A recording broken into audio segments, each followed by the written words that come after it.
Didn't do that. There's no mute. You don't need to write mute. It's all good. Craig didn't forget. Yeah, he did. Again, I do it every day. It's because I don't want to hear you guys see me taking my inhaler and all before. So I always mute my microphone, take my inhaler before I start. And then here we are. But look, I was quick today, right? That's Craig in good form. Only taking 3 or 4 seconds. Like, that's self-awareness 101, ladies and gentlemen. Look, there is loads for us to get through. I need to get a new way of getting the mute sorted. I need to have something big on the screen to say, you're on mute, you moron. Look, there's loads for us to get through today. We're going to be talking about a bid that's going to be coming in, apparently, from AL-ITTIHAD for Mohamed Salah. We're going to be talking about an outbreak of a flu or a virus at Liverpool. We're going to be talking about Thiago Alcantara. I'm going to be shutting down some silly transfer rumours. And yeah, lots of other bits and pieces. I should just rename myself, shouldn't I? Craig Mute Houlden, because that's pretty much at least a 50% ratio starting streams with mute still on the microphone. Good, I hope you're all well. Happy Friday to you all. I hope you're ready for a good weekend. Obviously tomorrow the Reds back in action against Burnley. It'll be a 3 p.m. kickoff, which means 2 p.m. for us here for the start of the watch along. The game isn't on TV in the UK, unfortunately, so you're going to have to get creative. But I hope you're all in fine fettle, and I hope you've got a great weekend plan. And again, thank you for being with me. It means a lot. Let's see. Hold that, said Mohamed. Mate, I'm always at it, Mohamed. I'm terrible, bud. I can't. I just should be called Craig Mute. Maybe throw an L in there as well, Holden. Should be 150. Want a bit more than 120. See, I don't think some people live in the real world. And look, I'm not having an attack on anybody in the chat, but we're talking about. I guess we're going into the Mohamed Salah talk here, by the way, folks. Straight early doors. Think about it this way. Other players in world football that have got to the last year of their contracts that are either similarly aged, younger. I would have to be similarly aged or younger because I actually don't remember anybody older than Mo would be. Have gone for, at the most, €100 million. We've seen Harry Kane to Bayern Munich. Previously, we've seen Eden Hazard to Real Madrid. So I think, personally, and I've said this to you guys for a very long time, I think all this talk of 150, 200 million has always been pie in the sky stuff. For me, the 100 to 120 million bracket is being realistic for Mohamed Salah with a year to go on his deal. I think that's at least a very good jumping off point in a negotiation. And I guess we want to know how you feel about it. If the offer comes in the summer and let's say the player shows some willingness to move on with his career and there's no contract offer coming from Liverpool that either appeals to Mo or hits the numbers that Mo and his rep wants, we have to consider it. As difficult a conversation as it is, but I think 120 million is a very credible opening bid if that's going to be the number in question. You know, we've got to be realistic. We can't just throw stupid numbers out there because we want to. There has to be some semblance of good business in this. And Liverpool are in a bit of a sticky wicket here as well. If we don't sell and Mo dug his heels in, then you're losing them for free. And potentially as soon as the following January, he could sign a deal to go wherever the hell he wanted. And Liverpool couldn't do a thing about it. So it's a balancing act here. You've got to mix between what you want to do and holding your will and also being realistic. So for me, I think 120 is a good jumping off point and certainly not offensive. Like if we were getting an offer of 60 or 70, that would be just ridiculous. So I think for me, and I'm only talking about me here, I think it's a negotiating point. It's a good start. Sell Salah and bring in Frimpong. Bradley and Frimpong are squad depth. Trent moved to midfield.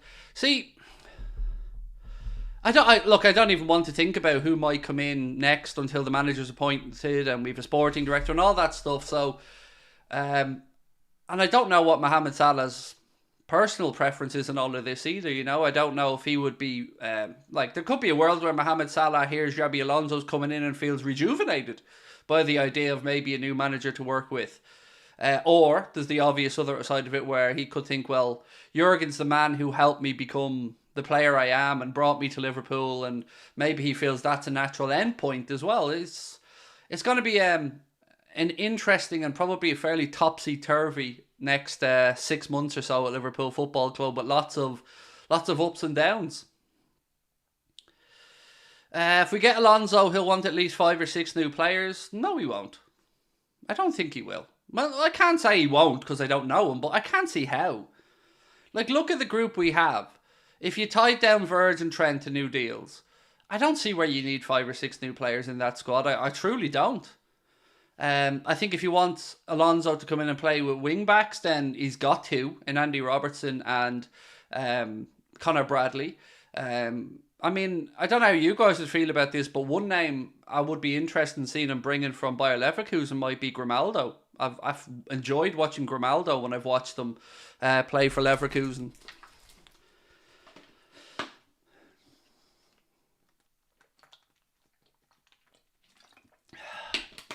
Abdur said Salah equals clown. There's only one clown in here, sir, and it ain't the great Egyptian king. It's some gentleman by the name of Abdur Hussein who doesn't know how to be respectful to a truly magnificent football player and a great human being. So, unfortunately, Abdur, I'm going to have to boot you, mate, because we need our Egyptian king seeing a bit more respect than that. Craig, I get people wanting to bring in a big name, but before Klopp, that's not what the club has ever been about. Bring somebody like Wirtz or that kid. Look, we've never been a club that goes out and brings in the finished article. We just haven't. We've done players who have been close to it. You know, we've brought in good footballers, but you are right. We've been more of, how would I call it, a finishing school? Is that a better way to describe it? Jordan Adams, thank you, mate. Welcome to Anfield Agenda FC. Appreciate your support, mate. Really do. Right, ladies and gentlemen, I'm going to have to just bring this up on screen for a second. 1 sec. There we go. I'm just going to drag this into the scene. Just got to give you all a little reminder that we are in Boston coming up. Let me just keep making this smaller so it looks good and Connor doesn't give out to me. There we go. Look, we'll go with that. Anfield Agenda in Boston, March 22nd at the iconic House of Blues in the Foundation Room. Love to see you there. Tickets on sale at Ticketmaster right now if you want to get yourself over there. We're going to be in Boston for 5 or 6 days, so if you're in and around the city as well and you can't make the show, hit us up. I'm sure we'll be able to catch up for a coffee or something like that. But we would love to see you there, so get yourselves over to Ticketmaster right now, and we would appreciate your support. I'm going to leave that up there because I think it looks quite nice. I like looking at myself. Alright, Craig, good to see you back on form. Thank you, mate. Really do appreciate that, Chris. We're seeing during the AFCON that there's life after Mo. Totally agree. Time to cash in. I think it's time to cash in as well. I do. I think it's just a natural endpoint for a few players now with Jurgen leaving. Thiago, obviously, Matip, and look, it's down to Mo. If Mo wants to stay, I'm not going to be at all displeased, of course. I want Mo to stay, but if it was up to me, I've said for a long time that I would sell this summer.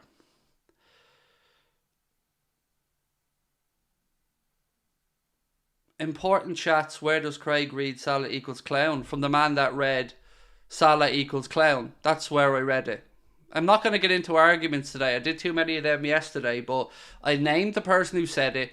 I deleted the chat personally, and if you don't believe that I've seen it, why would I call it out? So, my friend, show me a bit more trust than that. You should know me well enough by now. I'm defending Mohamed, and I removed the gentleman in question. But I'm not getting into any arguments today, because my first stream back last night was ruined by a couple of little silly arguments. So I'm going to enjoy myself today. Hope we're all good with that. What else have we got in the chat? Don't ignore the fact that Napoli and Fiorentina played Champions League due to Salah. And Dzeko. Can't ignore Dzeko in that scenario as well. With regards to Napoli, Salah never played at Napoli. He played at Roma and Fiorentina, so I have to ignore your Napoli drivel because that's what it is. But Edin Dzeko at Roma has a lot to, when he was there, had a lot to thank Mohamed Salah for. Thiago should stay to earn his coaching badges, then become a coaching assistant manager, said Borby. I'd be very happy with that, dude. That would be awesome. Thiago still has a lot to give back to the game, 100%. So Fabrizio said, actually he's not saying, this is a quote from Klopp on Thiago. He said, not nice as he looked fantastic in training, then has a new muscular issue. I expect Thiago to be available again this season. It's not a big injury, but it's obviously something. I don't know what Klopp expects Thiago to do at this point in the season. He's not going to help us. Just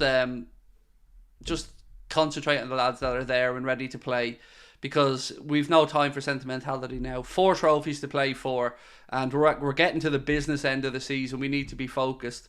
Unfortunately, ladies and gentlemen, Klopp did say at his press conference today that there's an outbreak of flu in the squad, and he has to see who is available, which is going to be interesting tomorrow when we see who the hell we have that can take to the pitch to play Burnley.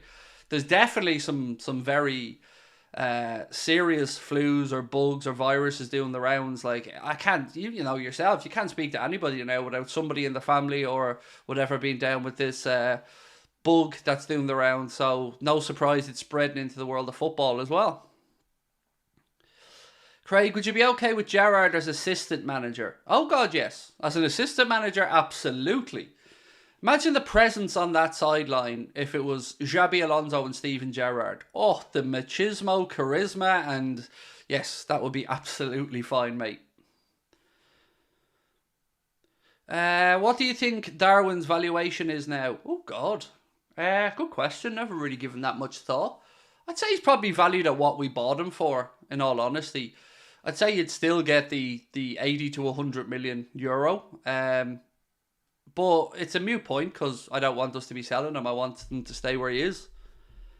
Any news on Szoboszlai? No, Ibrahim. No new news on Szoboszlai. Only the stuff we spoke about yesterday, that he's returning to Kirby for treatment, and no time frame yet. Right, more stuff to go through because it's going to be a busy day today. So there's a story that says Leroy Sané is aware of the interest from Liverpool but is holding out for the time being as he prefers to make the decision in the summer. And this comes from Build. I'm going to say that's bullshit. Sorry, I'm calling it out. Liverpool don't want Leroy Sané. Liverpool aren't going to sign Leroy Sané. Liverpool aren't going to sign another injury-prone over-the-hill. Stop writing it.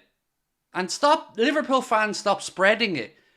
I mean, I love anything Liverpool, by the way, as a Twitter account. Carl is an absolutely lovely guy. I know the gentleman that owns it.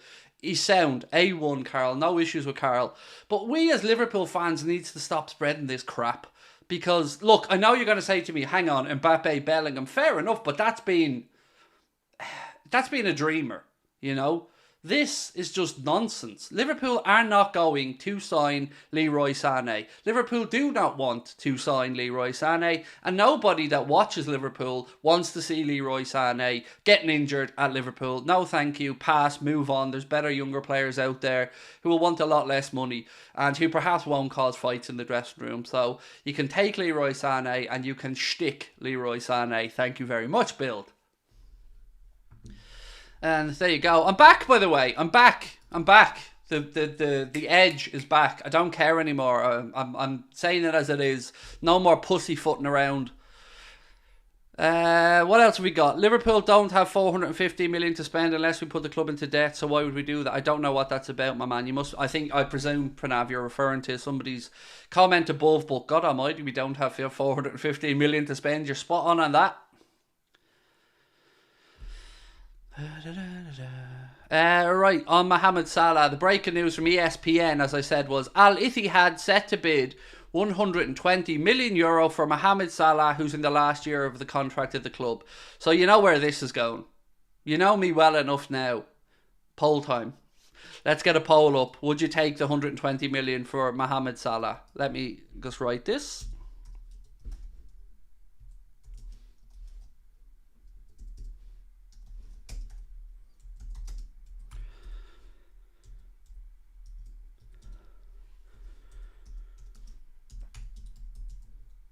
Right, would you take 120 mil for Salah?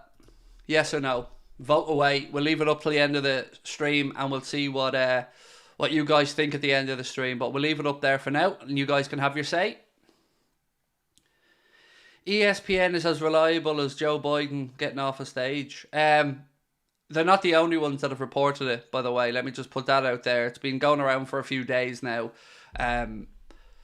I think it's the news itself, genuinely, I think, has been briefed out of Saudi Arabia, if I'm not mistaken.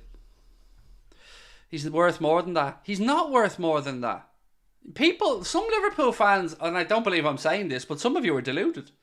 He's not worth more than that. How is he worth more than that? Nobody in the history of football at his age has been worth more than that. I don't see how he's worth more than that. We're not going to get 150. Like, people get carried away in the whole nonsense of thinking this isn't real money. It's real, actual human money. And we're talking about 120 million euro, about 107 million pound, maybe 105 million pound for somebody who's going to be 32 with 1 year left on his contract. And people are making out like we're being offered a sandwich and a curly whirly. Like, it's a lot of money.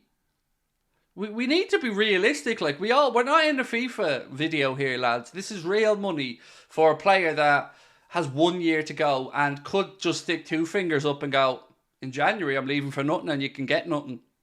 So there we go. Yeah, it's you have to take it, in my opinion. If the player doesn't want to agree a deal, or we can't agree a deal, the first preference is new deal for me.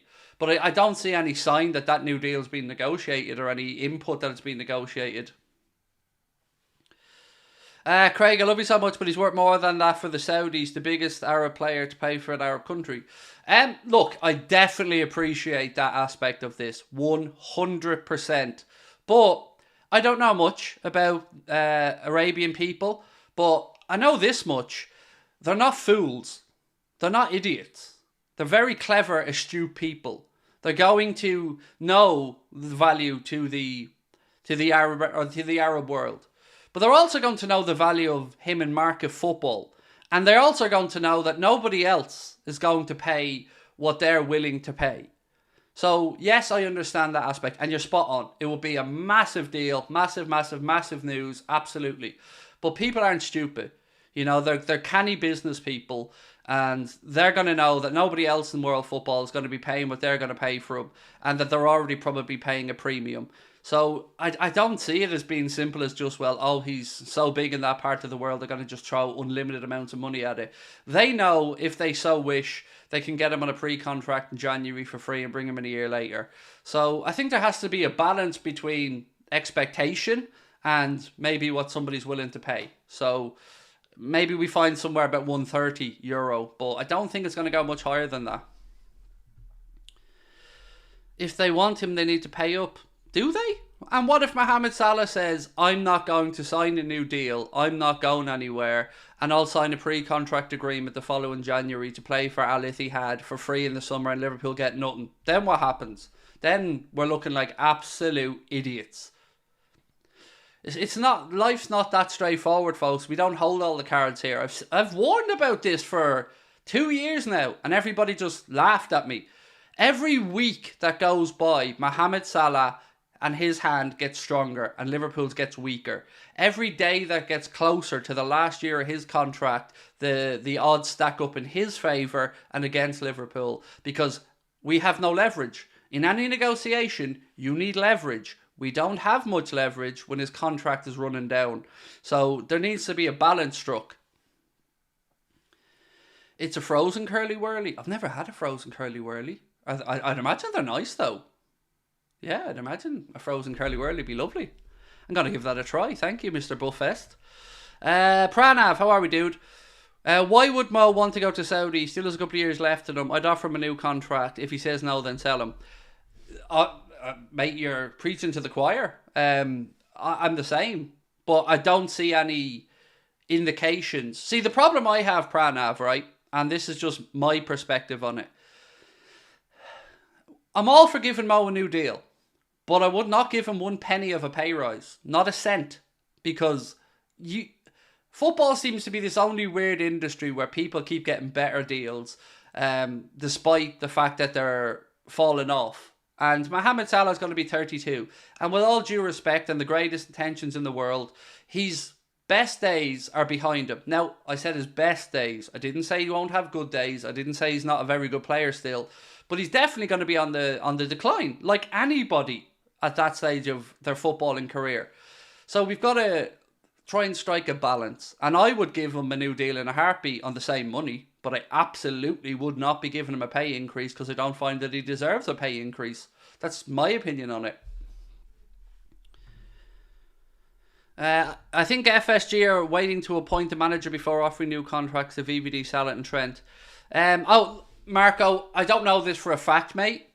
I can't know this for a fact, but I would imagine that the senior players at the club, like your Mohamed Salahs, your Virgil van Dijk, your Trents, I'd imagine they're at the very least being briefed by the club about the direction they're looking to go, or the likelihood of a particular manager coming in. You know, having never been lucky enough to be in that position, I don't know how these things work, but I would imagine that the higher ups at the club are keeping in contact with some of the senior players about the progressions in the managerial search and the sporting director search. At least I would hope they are. I think these guys deserve that respect.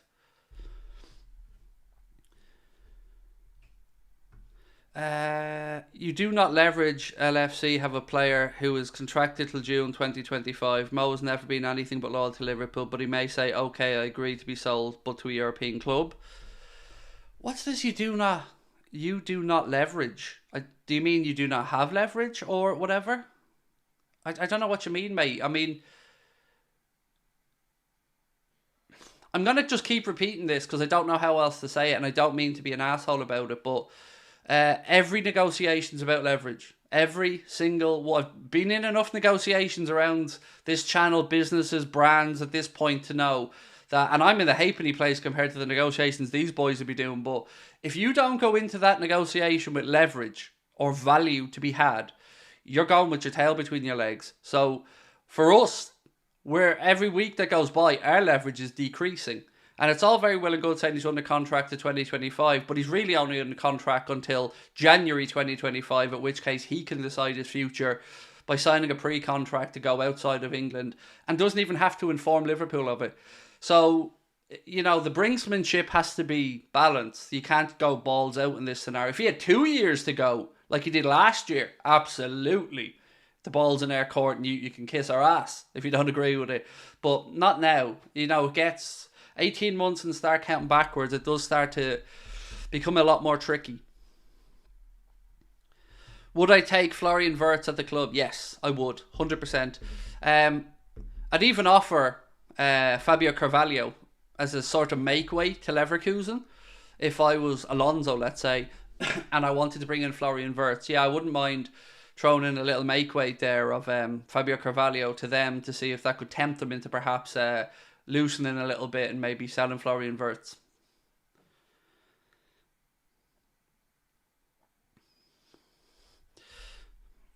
Sorry, I just have to ban somebody. I'm not even going to, yeah, there you go.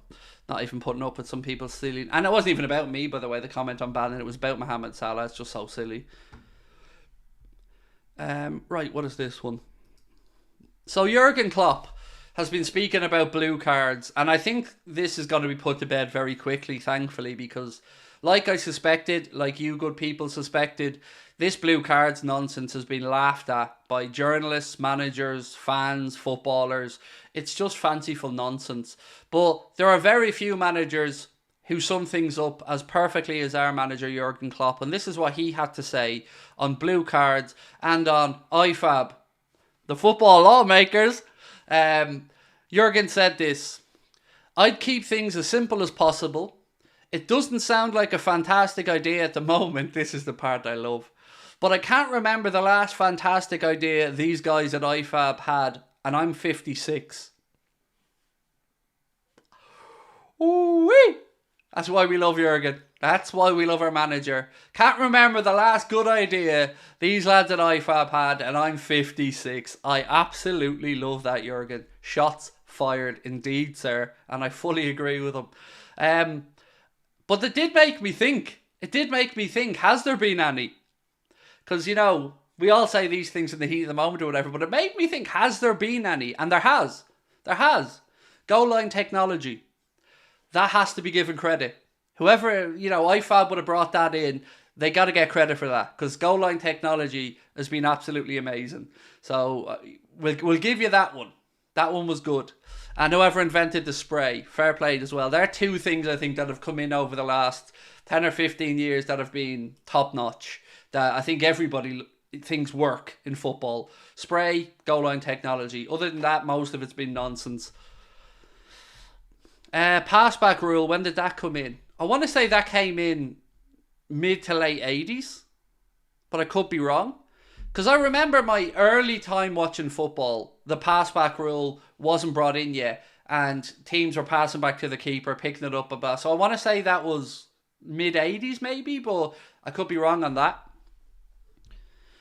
The spray is brilliant, Paul. The spray is brilliant. I was only thinking about the spray the other day. How did none of us think of it, lads? How?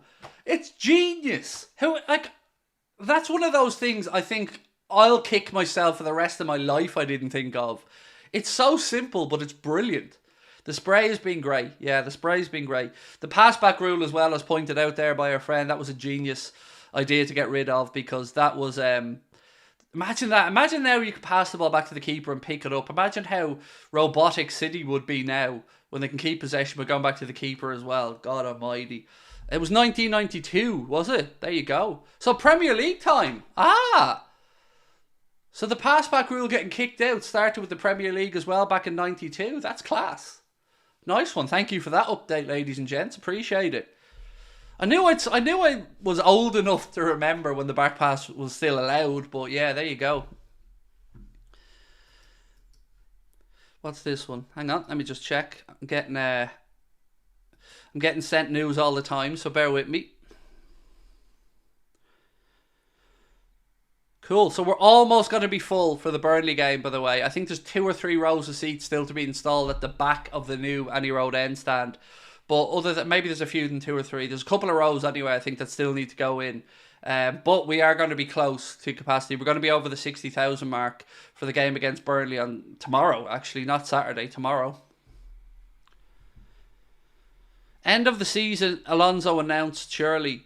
No, I don't think you can leave it that late. I think you announce it earlier. Because, I know you might think it's disruptive, right, if you announced Alonso. I think it'd have the opposite effect. I think if you announce Alonso now, Klopp starts getting the questions about the next, or stops getting the questions about the next manager and his future. Alonso stops getting them as well. There will be a week or two, yes, where the questions will be hot because the announcement will be made. But after that, both of them get back to managing their respective clubs, finishing out the seasons as strongly as possible, because both managers, Jurgen and Xabi, have a lot to play for in their respective leagues and in the Europa League, of course, as well. So, yeah, I think I would be of the mindset of getting it announced February, March, and then finish the season. I can't see anything but Alonso taking over at this point, folks. I won't mess about. Like, everything points to Alonso. So it's just, for me, it's I think we've got some more information on it, right? Of course, Barcelona have to come in thinking they have a chance, but Mundo Deportivo have said that Xabi Alonso is an option to replace Xavi at Barcelona. Lads, go away. Go away. At the moment, Barcelona, you haven't got a chance. You're not getting Jurgen and you're not getting Xabi. So just take your L and go back to the Olympic Stadium there in Barcelona with it while you're redeveloping the new camp, and stop it and leave the big boys to it. James Pearce, and we love it when Jimmy Pearce speaks. Look, I gotta say, I love James Pearce. I do. I love him. I think he might not be the most high profile of the Liverpool journalists with regards to some of the breaking news these days. You know, Ornstein seems to get a lot, another great journalist, by the way, but I love Jimmy Pearce. He's always been a friend of fan content. He's always been a great friend of podcasts and YouTube channels, always given up his time, always showed a great sense of humour, and always been a great sport. So I will always defend James Pearce to the ends of the earth, because I think he's a brilliant fella. So he said Xabi Alonso is the clear front runner for the Liverpool job currently. That makes me happy, because I want Xabi Alonso to be the clear front runner for the Liverpool job, but I don't really see how anybody displaces him. Because, and I've said this a few times, I think it's a weird time in world football right now with regards to managers. I think we're at a changing of the guard situation where there's a new generation of young up-and-coming, really hotshot managers coming through. Your Nagelsmans, your Xabi Alonsos. So it's interesting. And but I still can't think of a better candidate than Xabi Alonso right now in world football. De Zerbi will get a big job at some point, and somebody will take that chance on Roberto De Zerbi. I don't think it's going to be Liverpool. If I was Barcelona, 100%, I'd be looking at Roberto De Zerbi if I was the Barcelona board. Certainly over Hansi Flick, I'd have Roberto De Zerbi. I think his style of football would be adored by Barcelona fans.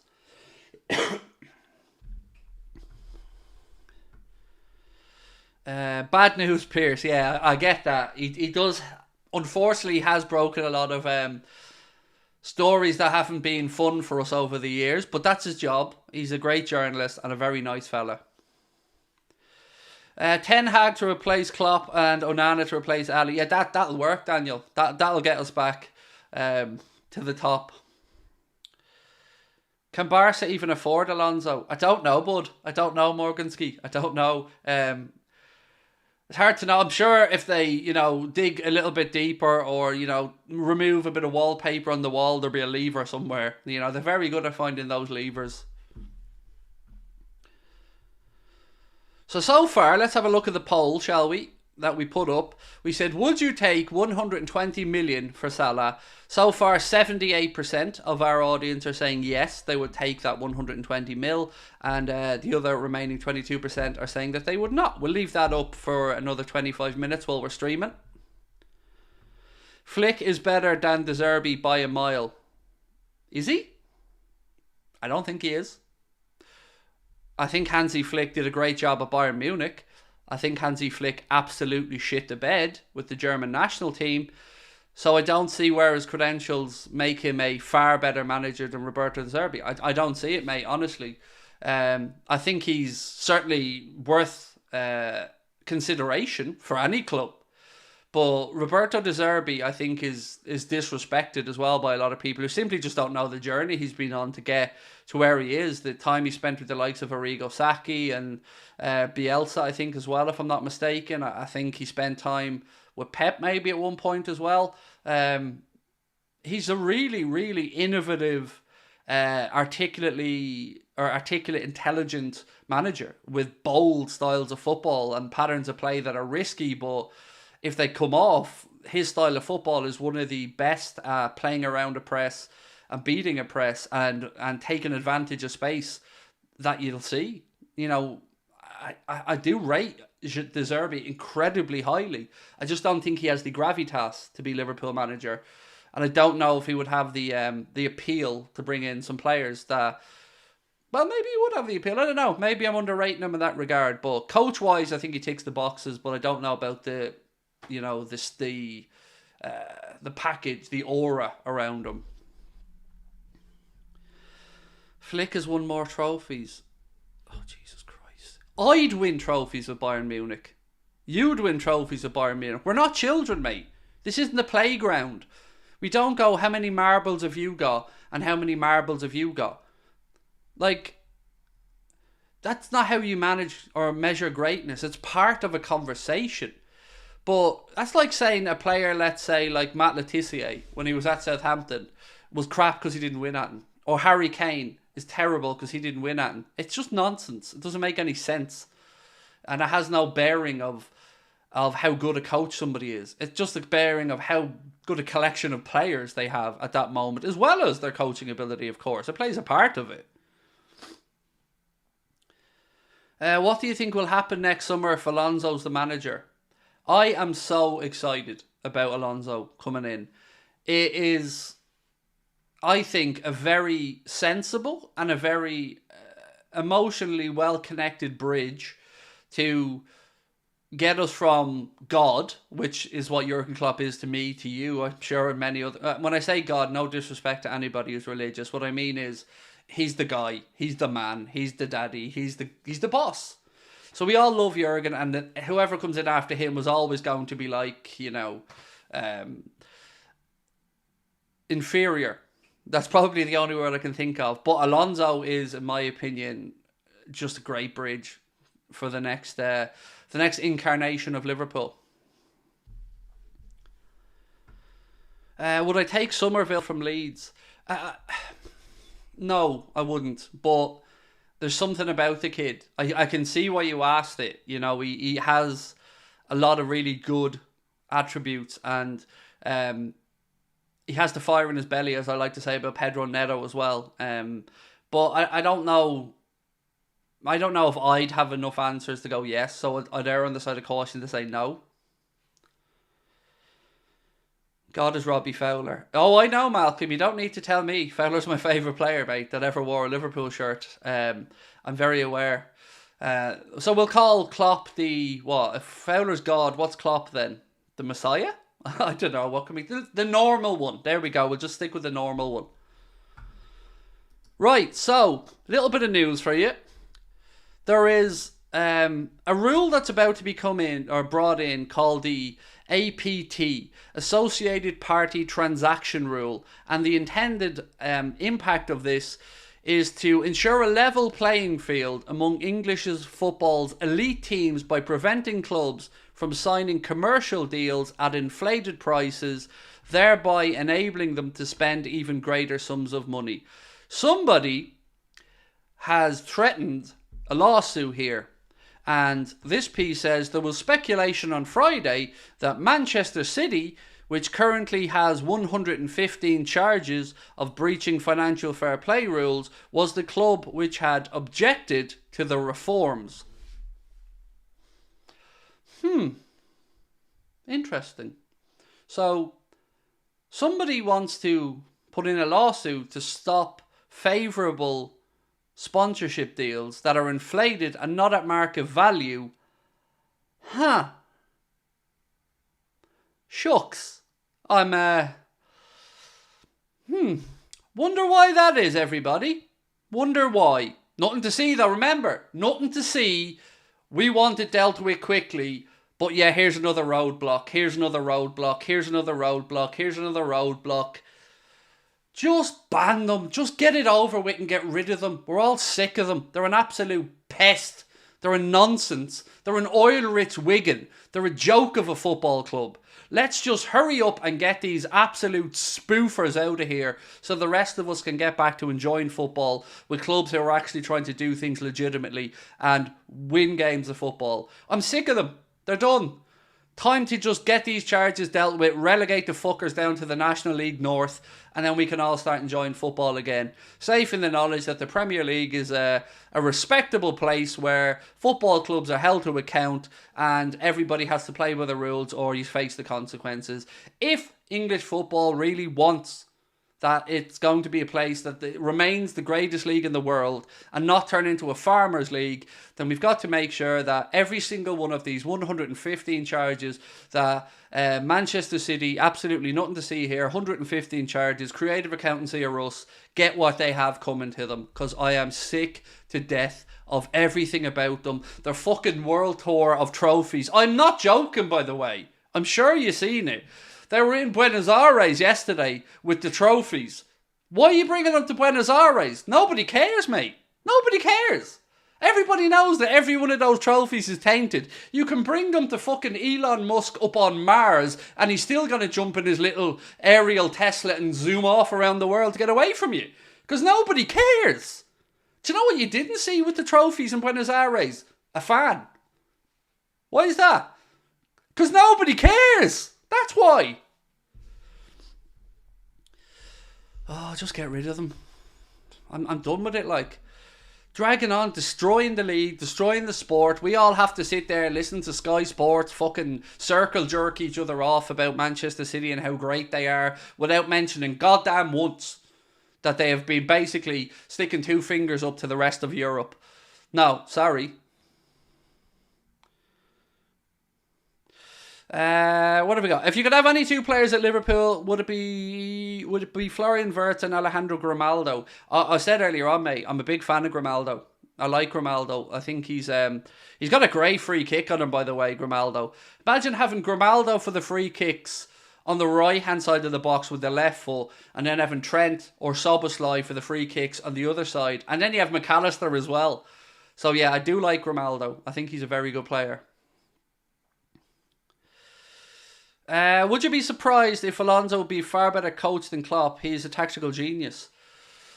I Well, look, that would be very good. If anybody came in and held them same standards as Klopp, then yes, that would be very good. And Alonso, as I said, I've been trying to watch as many Leverkusen games back now as I can to have a look at how he sets his teams up, and you can certainly see the chess mind working. He just is the guy, in my opinion. You know, there's nobody I would rather have come in to replace Jurgen. I'd obviously rather Jurgen stayed. I think we all would. But now that I'm used to the idea that Jurgen's going to depart at the end of the season, every time I look at Alonso, I just feel like doing this. I do. I won't lie. Every time I look at him, I'm just like, come home, Xabi. Come home. So, a little bit on Frankie de Jong. Now, I'm not aiming this specifically at Liverpool. It could be any club. But de Jong is apparently uncertain about his future at Barcelona. And he's getting closer to leaving. So I wonder, will we see Manchester United perhaps come back in and make another play for Frankie de Jong? We know Erik ten Hag would be very keen to reunite and work with him. And I've always said this about de Jong. I don't care where he ends up. I'm not going to slag him off because I think he's a wonderful footballer. And any club in the world would be lucky to have Frankie de Jong in their midfield, in my opinion. I really, really rate the kid. Well, he's not so much really a kid anymore, is he? I think he's a wonderful footballer, though. Asking 250 million for Salah is crazy. Has anybody... Oh, it's up there. Sorry, from Brett. 250 million for... Yeah, let us know how you get on, Brett. You can front up that negotiation if you want, bud, and tell them you want 250 million. And then what will we do when Salah leaves for free? Because no one's paying 250 million, bro. Let's be honest, nobody. Because he's not worth 250 million with a year to go at 32 years of age. What winger do you really want to sign if Salah leaves? I don't know, Alan. I'm not going to... I mean, there certainly seems to be a strong link to Bakayoko from PSV. But I truly do not know who the best fit is going to be because I don't know what the system's going to be. So I don't think we can discuss bringing in a specific type of forward until we know what system we're going to be playing next season. Do you get me? So, yeah, it's difficult, isn't it? Like, for instance, if we're going to play with 3 centre-backs, if we are, then I think we need to sign 2 centre-backs, not just 1. If we're going to play with wing-backs, then I think Conor Bradley's already here. So let's keep Conor Bradley and then, you know, look at what we do on the other side. Do you keep Andy Robertson there? I'd sell Costas. I've said this a few times. It's nothing disrespectful to Costas. He looks like a top lad. Clearly loves being at Liverpool. Has only ever, you know, handled himself really well. And I've not got a bad word to say about him. But I don't think he's going to be the successor to Andy Robertson. So for that reason, I would sell him. If an offer came in that he was interested in and worked for the club. We saw what happened when Salah didn't play against Arsenal. We lost. Zane, I'm not going to try and embarrass you too much, mate. But that's the most basic bitch thinking I've ever heard. How on earth do you put us losing to Arsenal down to the fact that Salah didn't play? Because we've won every other game that he hasn't been here. It had nothing to do with Salah not being there. It had nothing to do with it. It had everything to do with the fact Klopp picked the wrong team and that the players weren't up for the fight and Arsenal wanted it more. And Mohamed Salah being there or not wouldn't have changed that because Arsenal outfought us, out-taught us, outworked us, outplayed us. They were the better team on the day. And that has nothing to do with Salah. It's to do with the fact that our boys just didn't have the stomach for it that day. For whatever reason. Whether it was the tactical tweaks from Arteta or the fact that maybe Liverpool haven't beaten them in the FA Cup felt like maybe they had Arsenal's number. I don't know. But I don't think it's down to Mo not being there, but I don't. Definitely would be a factor, yes. Fully with you on that one. You know, you're always stronger with Mo in the team. No arguments on that. But I don't know if it would have changed much, to be honest. I think if you had him and Szoboszlai, I could see an argument. Both of them, because we really missed Dom in that midfield space. I think it was collectively the wrong team. The loss of Szoboszlai and Trent and Salah. Yeah, I agree. I mean, that's very fair. Szoboszlai had a big part to me missing in that game. I think even putting in Elliott instead of Gravenberch may have made a small difference. But look, I think we have to be fair about this as well and just give Arsenal their credit.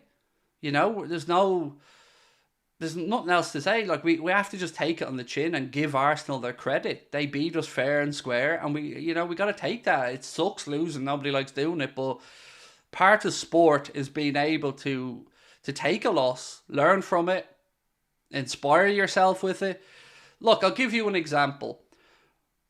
The greatest thing that ever happened with Liverpool Football Club under Jurgen Klopp, in my opinion, is losing the Europa League and Champions League final. I'm going to explain why. I know on the face of it that sounds crazy, but learning what losing feels like in finals. If you look back at top athletes throughout the years, in the NFL, the NBA, in football, in any sport, rugby, they will talk to you about the finals they lost and how they never ever wanted to feel that emotion again. How they never wanted to stand on the pitch or the court and look up at the other team collecting their trophy and their medals and the headlines and everything. Because these top sports stars, that's all they exist for, is to win trophies. That's the mentality that gets these men and women to the levels they're at. So, understanding what losing those finals felt like, I think inspired that Barcelona comeback. I think it inspired some of those nights over the years where our players refused their fate, refused to accept that they were going to be beaten. When Barcelona were coming to Anfield saying, if we score one, it's all over, and surely we score one, right? I'll never forget that post from Barcelona. Never. That was what won us that game. That and the balls on those men on that pitch and our manager and the force and the power of Anfield on that night is what won us that game. And you don't have those games without those finals, in my opinion. You might think I'm deluded, but that's how I feel about it. We needed to learn from those losses. And that's why I'm not giving up on the title this season. Because our boys know what it feels like to lose a title by a point. We've done it twice. They also now know what it feels like to win a league title.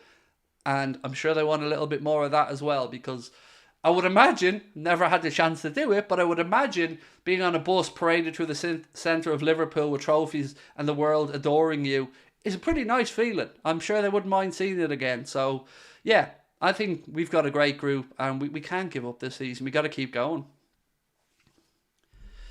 If we get 120 million from Mo, who do you go for? I don't know, Lee. Honest answer, mate. I don't know, because I don't know what system we're going to play, and I can't start thinking about who we're going to bring in when I don't know what the manager's going to be, what the system's going to be, and how he's assessed the squad that he has. Yeah, there's a lot of things would need to happen before we even think about transfers, in my humble little opinion. Want to beat Liverpool, attack Trent side always works. Well, I think there's some truth to what you've said there. Yes, Miguel. The games we have lost, I think, Miguel, yes, you're right. We have been gotten at on that side. I think that's fair. But not always attacking Trent side doesn't work. There's certain teams that are able to do it. Arsenal have been good at it. Fulham have been decent at it. Real Madrid were very good at it as well. But it doesn't always work. Sometimes Trent can get the better and we can cover on that right side. But yeah, there are teams who've exploited that space, definitely. I'd love Elise, but obviously we don't know how he'd be set up. I've heard Manchester City are going to go in for Elise. But also I think we all have to be a little bit concerned about Elise's injury record this season and last season. He seems to be picking up quite a few strains and hamstrings and stuff. So, I don't know if it's a worrying thing or if it's a short-term thing. So, a couple of other bits and pieces. Conor Bradley won't be available for the game at the weekend. He's still obviously, grieving after the death of his father, and Jurgen, being the great man that he is, has said that the kid needs all the time he needs, and that's absolutely spot on. Some things are bigger than football, and that's certainly one of them. Mohamed Salah won't be available for the game either. Klopp said if it's not next week, it could be the week after, so a little bit longer still to wait for Mo to come back in. Next weekend, obviously, we have Brentford at 12:30. I would love to have Mo back for that. That would certainly be a big help to us, but that's kind of where we're at with regards to the squad at the minute. Do you think Liverpool should dip back into the South American market? Right, Zinedine, I'm going to be honest.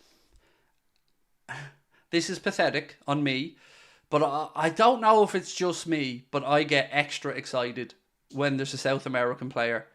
It might be just me, but for some reason, when I hear we're in for an Argentinian, a Brazilian, a Uruguayan, it's like I know they're going to come with fight in their belly, if you get me. I know they're going to be a fighter, because South American footballers, they have a lovely spark about them, as well as sometimes obviously that beautiful South American football and style. But mostly I love the fire in the belly that when you bring in somebody from that part of the world.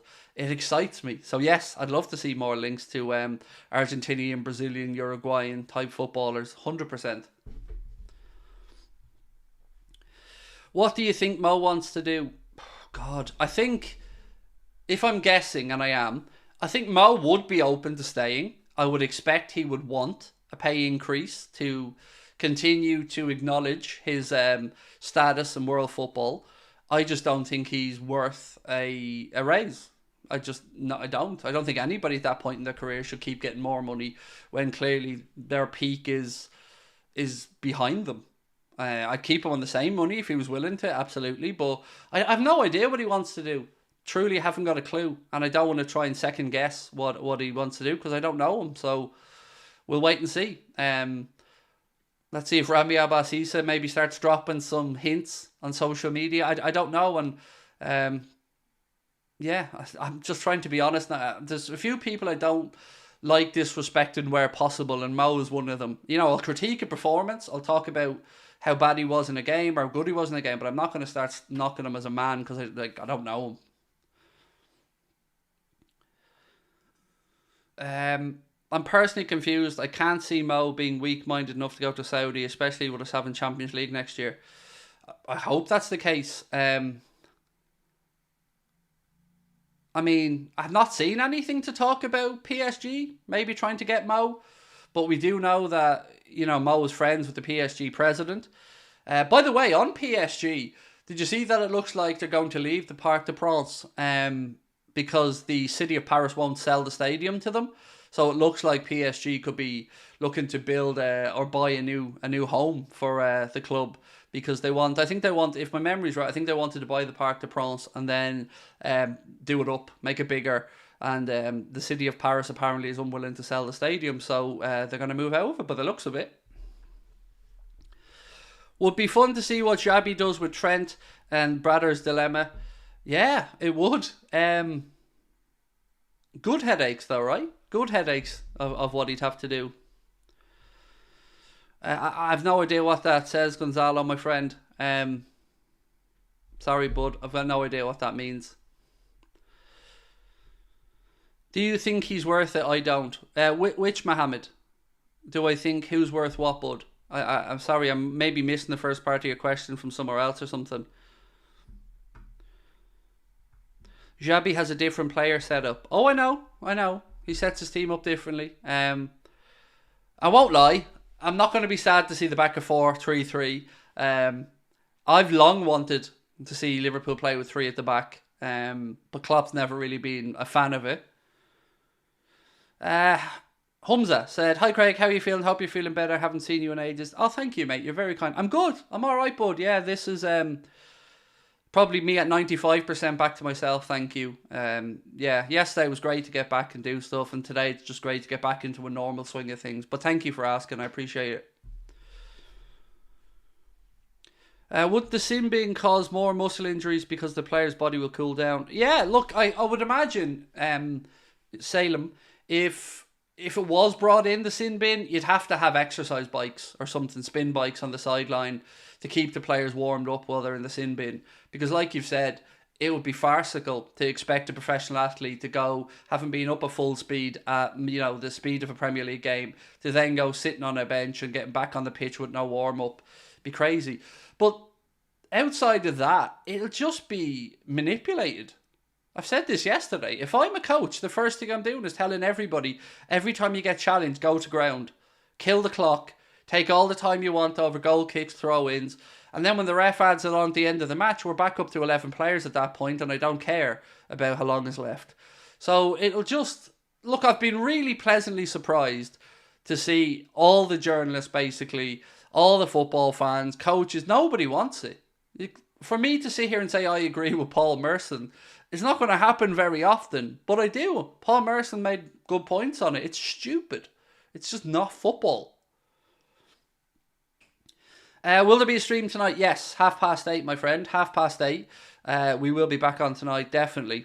And then tomorrow we'll be starting the watch along from 2 o'clock all the way through, post-match show, all the usual stuff on a match day, with our brand new video as well, where we're going to be reacting to the best reaction. So make sure, if you are on Twitter, or X as it's called these days, that if you have anything regarding the match, leave a hashtag in there for Liverpool or something so we can search, because we're going to be doing video after every match day now of me reacting to Twitter's reaction to what was going on in the game. So we'll be doing that, as well as the player ratings videos, the match reaction, and all the other stuff we do on a match day. Do you reckon we'll start playing with 3 at the back if Alonso comes in? Yes, I do. And I'd be very excited by it. But again, we're just going to have to wait and see what happens if and when Mr. Alonso gets appointed. Will you do Man City versus Everton on TOTL with Adam? No. We'll do a game that day. Just refuse to watch Manchester City. I know you probably think I'm over the top with my hatred of Manchester City, but I can't say clearly and loudly enough, I don't want to watch them where possible. I don't want to hear about them where possible. They're just a pest to me. And as much as I'm sure people will want to do that Champions League game midweek, I won't be watching Manchester City. I think, was the other game that day Real Madrid? Somebody, I can't remember. I did go through the fixtures last night, but I'm not sitting through a Manchester City game. I'd rather stick pins in my balls, to be honest with you. I hate them. Craig, what do you think of all the talk about United getting a new stadium? I think if they maintain the Old Trafford pitch and turned it into a youth arena beside New Trafford, the fans would accept it. I can understand why they'd look for the option of new stadium, because of the train track behind the Sir Bobby Charlton stand and the fact that they just can't do what in there. Like, I understand the dilemma that they have, and they also, I think, own 100 acres or so on the other side of Old Trafford, which means, you know, they've much more space to build on that side. So I can understand why. But I can also, of course, understand why many Manchester United fans might want to stay at the spiritual Old Trafford, like Anfield. You know, it's got memories that can't be replaced. What I don't understand, and I've never understood, is the arrogance and the stupidity of Radcliffe thinking he can get public money to help build a private club stadium in England in a cost of living crisis when they're already one of the richest clubs in the world. It's just arrogance, and I can't believe he's stupid enough to have gone public with that idea, because everybody's laughed at it outside of maybe some Manchester United fans, but it's stupid. It's ridiculous. And why the hell should taxpayers pay for United to have a 2 billion stadium? He's talking about the Wembley of the North. They nearly sold the Wembley of the South. You know, they nearly sold it to the dude that owns the Jacksonville Jaguars at one point. They're not going to want to start building another one. Just for what? Doesn't make any sense to me. I just found the whole thing quite fanciful and silly. Right, look, I'm going to go, and I will see you guys at 8:30. Please do drop a like on this for me before you head off if you can. I appreciate you being in with us, and we'll have a lot more to get through tonight as well as we look ahead to the game tomorrow. So appreciate it. And Liverpool will never be a Premier League champ. We've already won it, Mohamed, you stupid little fuck. Why are you so stupid? Liverpool will never be a Premier League champ. Bitch, we won it. We're the most successful club in England. You stupid little troll. Go away. Weirdo. Imagine not knowing your facts, your history, your numbers, and just sounding like an arsehole. Sorry, Mohamed, you're wrong. Liverpool have already won it, mate. We've won 19 league titles. We're the most successful club in English football. We've got twice the amount of European Cups as Manchester United. Go crawl back under your rock and tell somebody who gives a damn. Mwah. Right, my friends, I will see you at 8:30. Much love to you all. Talk to you then. Bye-bye.